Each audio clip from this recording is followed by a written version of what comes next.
মেয়েদের স্বাধীনতাটাই মেন। আমাদের বাড়ির যে বৌমা ফুল ফ্রিডম, পুরো স্বাধীন। আমরা তোকে বলেই দিয়েছি, দেখো আমরা বাকিদের মতো না। আমরা ওকে বলেছি যে তোমার কি করার ইচ্ছা, শুধু তুমি বলো তোমার কি করার ইচ্ছা। না, ও করে কিছু না, শুধু বলে। সকাল থেকে রাত পর্যন্ত শুধু বলে, খুব বলতে শিখেছে। আলাদাই স্বাধীনতা। আমাদের বাড়ির বৌমা ওরকম প্রত্যেকবারই মতো না যে প্রত্যেকদিন রান্না করতে হবে। রান্না করতে ইচ্ছা করছে না, রেস্ট নাও, যতক্ষণ খুশি রেস্ট নাও। আমরা তো আছি, অপেক্ষা করে নেবো। রেস্ট নেওয়ার পর রান্না করে দেবো। শুধু একটাই শর্ত, যে টাইমের মধ্যে রান্না করে দিতে হবে।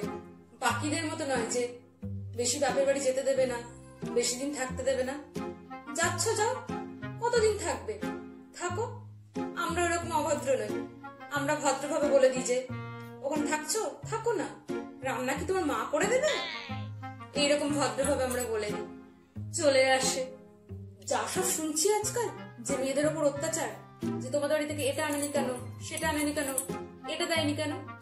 আমরা এরকম নয়, আমরা তো সভ্য নয় যে বলবো তোমাদের বাড়ি থেকে এটা দেয়নি সেটা দেয়নি। কারণ যা নিয়ে তো নিয়েই নিয়েছি, আর কি চাইবো।